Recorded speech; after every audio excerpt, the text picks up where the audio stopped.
Welcome to the magazine. Today we have a local celebrity in our midst, and I'm going to let her introduce herself. Welcome to the show. Oh, well, thank you, Mr. Charlie. Thank you so much for having me here. So my full name is Candida Rose Baptista, but musically, so that's the name that I was given, right? But musically, I am known simply as Candida Rose, or previously Candida Rose. But, I just got back from Cabo Verde, and they called me Candida. So I want to make sure. I like that, Yes. Candida. Candida. That's really nice. It's a beautiful name. Either way. Thank you. So tell us something about yourself. Oh my goodness, that's a big question, Yes. Charlie. Yeah. So I'm born and raised in New Bedford. Mm-hmm. I am a mother. I am a grandmother. I am a great-grandmother. That's Those are the awesome. real important things in my life. I am a vocalist, an entrepreneur, an entertainer, a songwriter, an author, and there's so lots of things. That's I guess. great. We're going to get into all those too. Lots of things. Yeah. But my biggest, I don't know if I'm going to say claim to fame, is that I just love to sing. I've been singing for as long as I can remember. When do you remember first start singing? I can remember singing Cape Verdean songs at a very early age. I want to say 4, 5, 6 years old. I always tell everybody the one song that I remember learning is a song called Chapéu de Paja, which is a Cape Verdean language. Chapéu de Paja, and so I've been in talent shows and from early ages, and but I didn't start singing professionally though until like the mid '80s. Okay. So, yeah. Okay. And how has the Cape Verdean culture influenced you?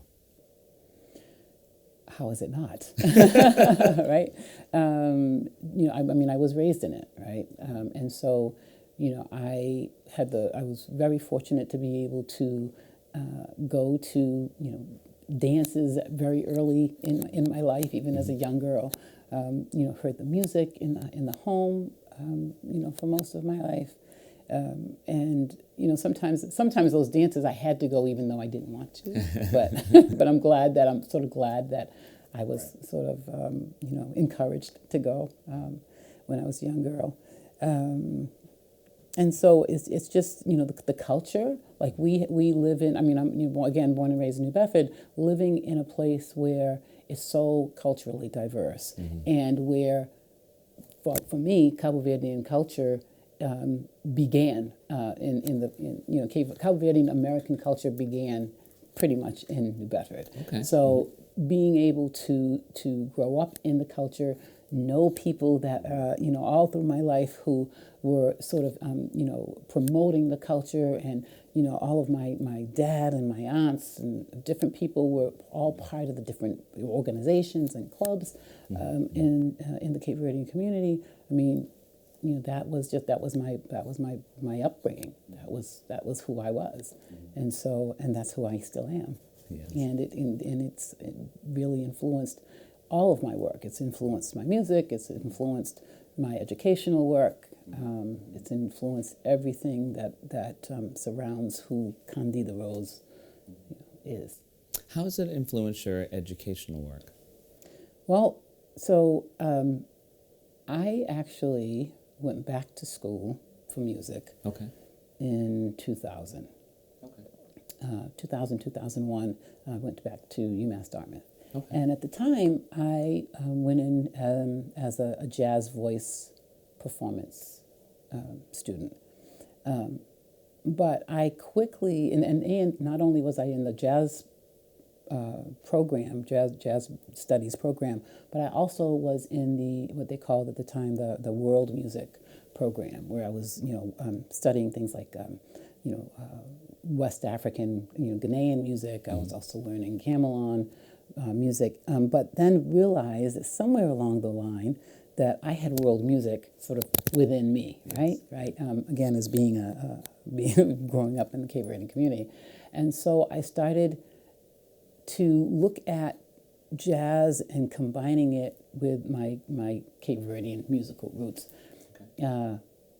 thanks to, I have to give credit where credit is due, God rest his soul, Horace Silver, right? So Horace Silver, of course, being a Cabo Verdean American jazz composer, well known and, very, very accomplished, and seeing his name and his music in a jazz reel book, and it's like, wait a minute, what's Cabo Verdean blues doing in a jazz reel book, right?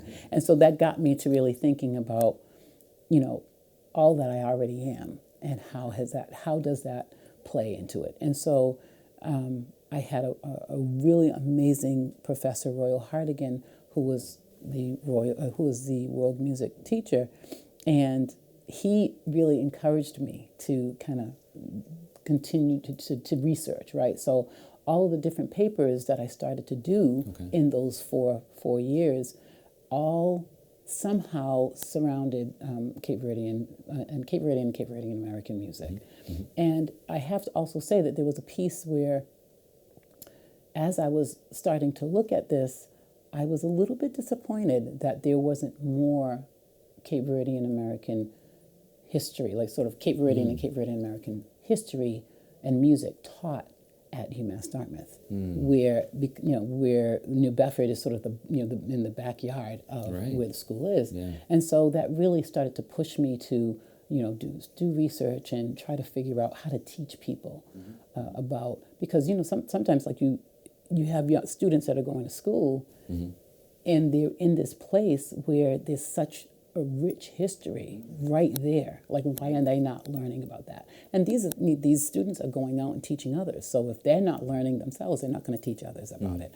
So that's part of what sort of prompted me to really start to do the research. So fast forward, 2015, I go to UMass Boston, and I do a course in, I go for my master's in transnational cultural and community studies. Okay. Which is now a critical ethnic and community studies, right? So it's basically a critical race program. And they encouraged me, even though it wasn't an ethnomusicology program per se, because that's what I wanted to do at first, but they encouraged me to combine my Cabo Verdean musical performances and love that I already have and the research that I've already done with what they were teaching me about, transnationalism and community studies, and how do you put all of these things together to advocate for your community and for your culture. And that's where, the book that I have, which is called KabuMerikanus, The Sum of Us, exploring the Cabo Verde United States musical connection and legacy. Oh, great. And that sort of is a jump off of my CD that I ended up doing after I graduated from UMass Dartmouth in 2005. So we got 2005 into 2017 when I graduated from UMass Boston. My initial CD was KabuMerikanus, The Sum of Me, which kind of combined all of my my jazz and some spiritual and all of that stuff. So I'm a sort of this big conglomeration of a whole bunch of stuff. A bunch of great stuff. Thank you. So where have you performed? Where have I not performed? Okay. Oh my goodness. Well, oh God, where have I performed? It's hard to remember each and every place, but sure. I've actually, let me say this, I've performed for very important events over the course of my, actually, I'm going to say this. This year will be 20 years that I've actually had my business, Golden Rose Music. And so in the course of that 20 years, that's a long time. It's a long time, right? Yeah. So in the course of that 20 years, I've done performances for different dignitaries in New Bedford, all the different mayors that have come through during that time. I've also sang for events where dignitaries from Cabo Verde have been here, right? I've performed for the parades, the Cape Verdean parades, the Cape Verdean Recognition Parade, many, many years, sort of consecutively too. I always sing for their, I always sing for the start of Cape Verdean Recognition Week. Oh, good. Which is always at the beginning of, like end of June, beginning of July. Okay. And that kicks off, Cape Verdean Recognition Week until the parade comes, like whatever the next Saturday is. Isn't that July 5th? Is that? It's July 5th is Independence. It's Cabo Verdean Independence. After, and again, this year is the 50th anniversary of Cabo Verdean Independence. So this is going to be a big year. Yeah, this is a big year. I've performed in Cabo Verde, as a matter of fact, just recently for the end of 2024 into 2025. I was on the island of Sal and got to sing with members of my Cabo Jazz Ensemble, and we performed on the island of Sal, Santa Maria. Nice. Got to do that. So I sang for the Creole Jazz Festival back in 2014, and then I've done other festivals in Cabo Verde, so I've done that. Aside from the Cabo Verdean stuff, I've also done performances where I represented the New Bedford Whaling Museum as part of their Performing Arts Festival, so I went to Hawaii and Alaska and different parts of the country with other performers, indigenous performers, to just kind of teach people about all of our different cultures. So I'm trying to think. That must have been an experience going to Alaska. Yes. The interesting thing about Alaska is that it was as beautiful as going to Hawaii, just on two different ends of the spectrum, right? But it was just gorgeous, and the cold. I mean, I was part of the time I was in Barrow, Alaska, which is quite cold. minus 14 to whatever degrees. Right. But the cold it's a different kind of cold. It's like it's a dry cold, right? So it's like it didn't feel as as chilling to the bones as sometimes when it gets 20 degrees here and it's like cold and damp and all that. So it was interesting. It was really interesting. But just to be able to go there and teach people about the culture. I mean, that's my mission. Right? My mission really is in everything that I do, even with and this is when you talk about where have I been doing a lot of my singing, right? So this January, this month, January is last month, February. Oh my God, it's going by so quick. I know, the year is going by fast. It's going by fast. For 18 years now, I have had the privilege and honor of singing. So my day job, I say, is that I sing for nursing homes, assisted living, adult daycare centers, senior centers. That's what I've been doing. It's been the joy of my life. I got asked that question earlier today with something else that I was doing. What's one of the things that you're really proud of? And that's definitely up there in terms of the fact that I can do this every day, that I can bring smiles to people. Sure. I mean, you know this feeling, right? So that I can bring smiles to people who may not be able to get that from anybody else for whatever reasons, right? I mean, a lot of these people, if they're in nursing homes, the people that they see their nurses all the time. Right. They see the CNAs all the time. Some of them don't have families. Sure. So I'm the visitor, right? I mean, I might be visiting everybody, but I'm the visitor. And for them to be able to remember a song, and sing a song, sing it along with me. And feel seen in those moments. I mean, I think that's very uplifting. Very. So, and I do that, not only, in New Bedford, and Haven, and Dartmouth, but I'm, all across the south coast of Massachusetts. I go up into Rhode Island. Wow. So I've seen a lot of people, and I know that I've touched a lot of lives. I've had activities directors tell me, and I get choked up every time I start thinking about it. I've had activities directors tell me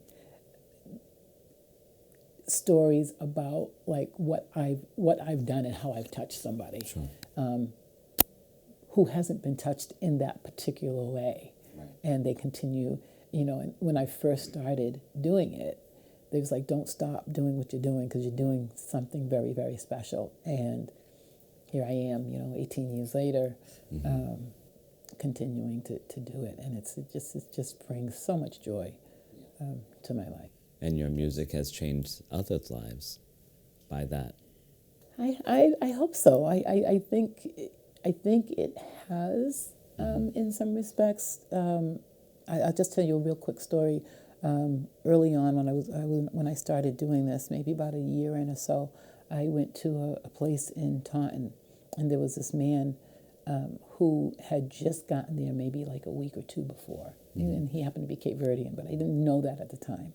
He happened to be Cape Verdean, and he was sitting way back in the back of the room, and I kind of locked eyes on him a couple of times, and there's something about him that I just knew that he was either Cape Verdean or there was something about him that connected with my soul.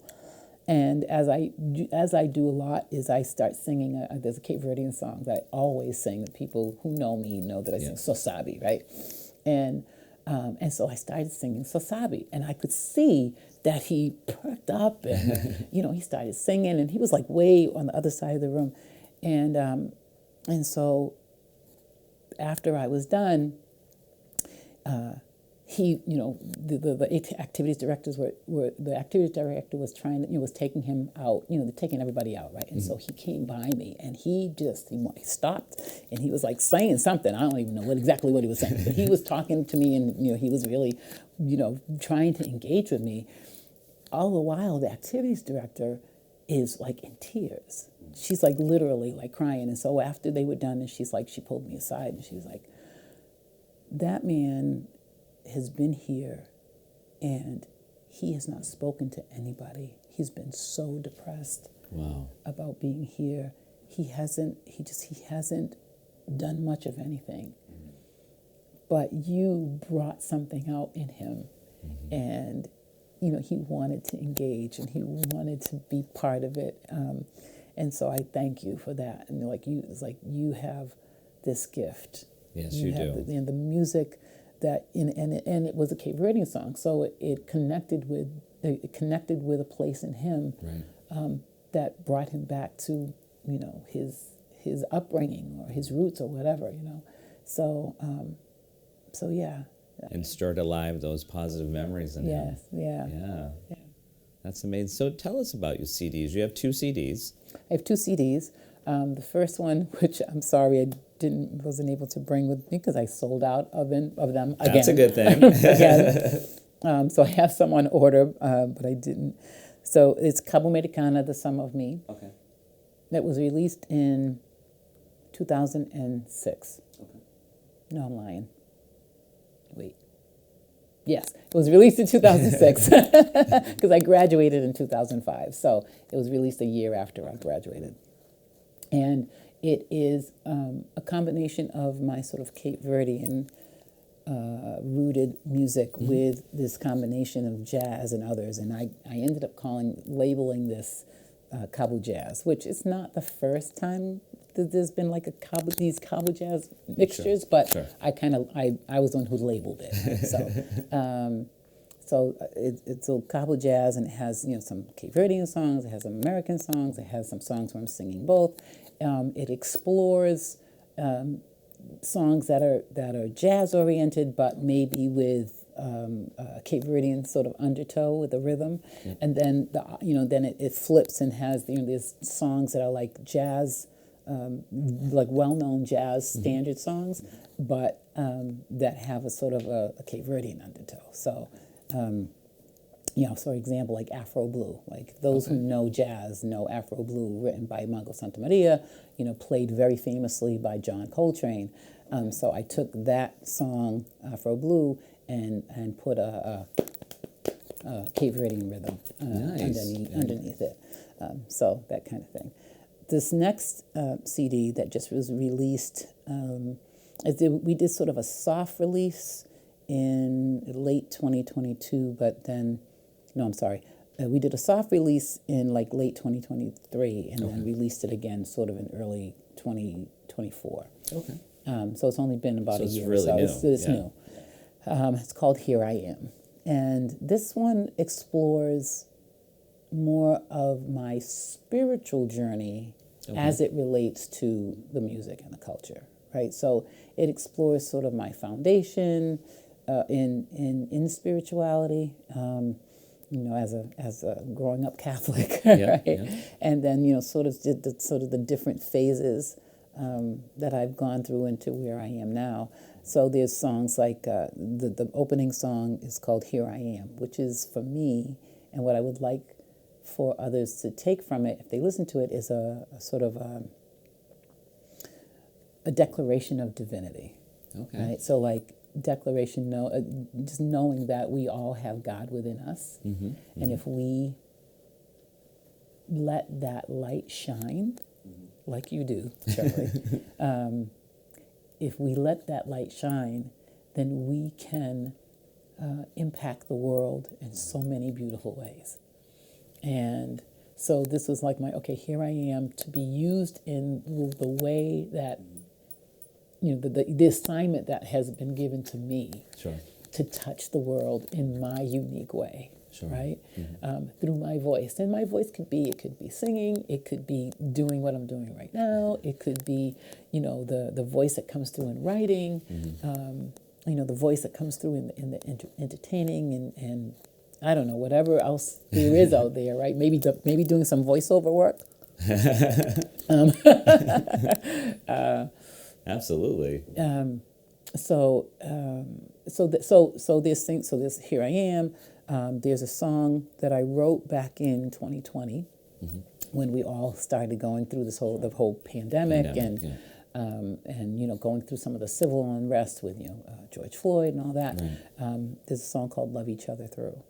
And that's I say that I am the vehicle mm-hmm.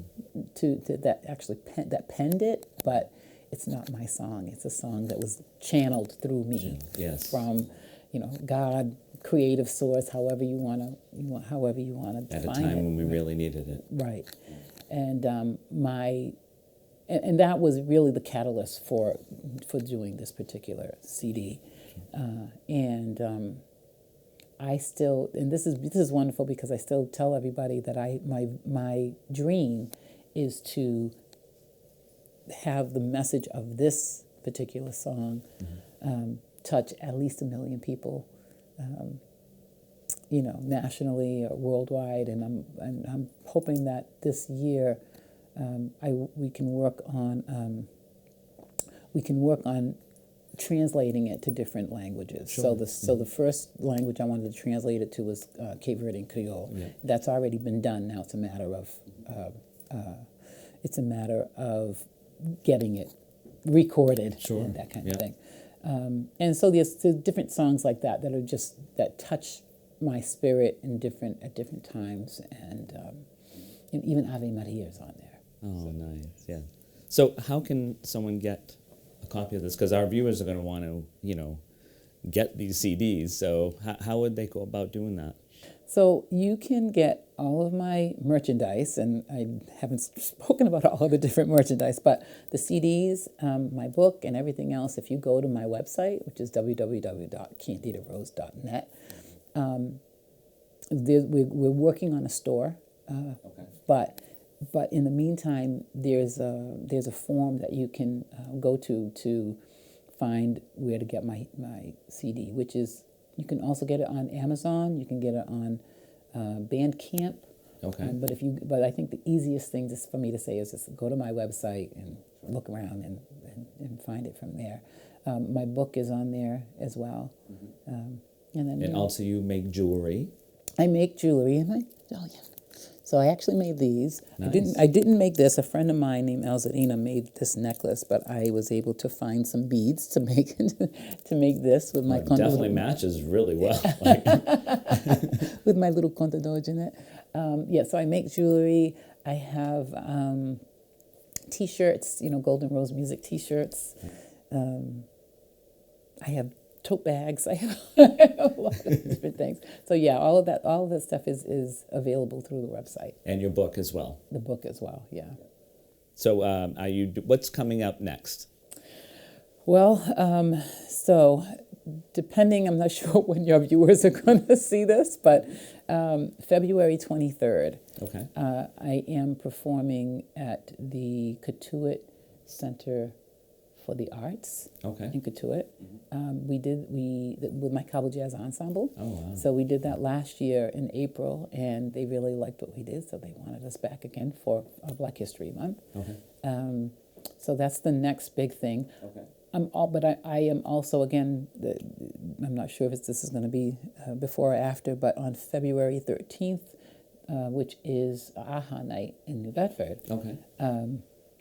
I'm going to be part of a big, they're doing a I Am New Bedford storytelling. Okay. And so there's going to be several artists, storytellers, whatever, from New Bedford to telling their stories in whatever ways that is. And so I've got a few minutes that I'm going to be telling, not really telling a story, but I'm going to be doing some of my spoken word singing kind of thing, and telling a little bit about what those pieces are about. And so I'll be part of that.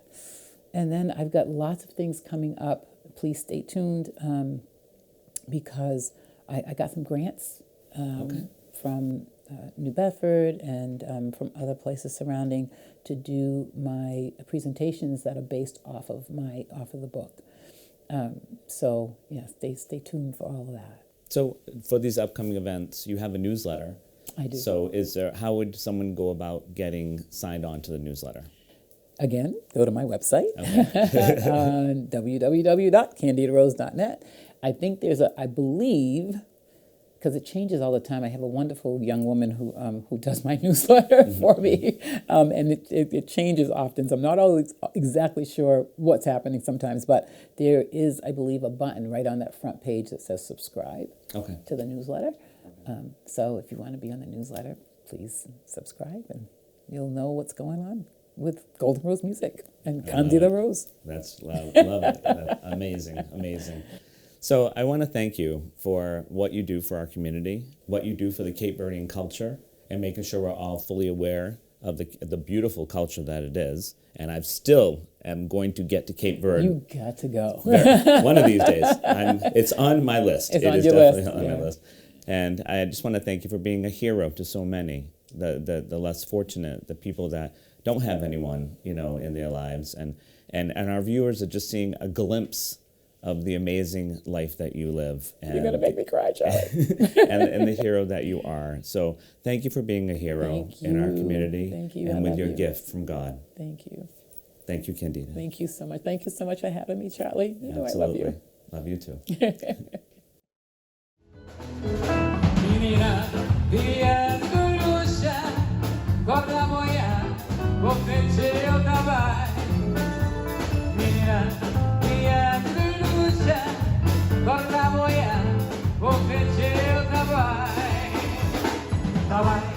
Davai, fogui bravo, la macchio, passa famintero, la fica da chorar. Davai, fogui brava, la passa famintero, la fica da chorar.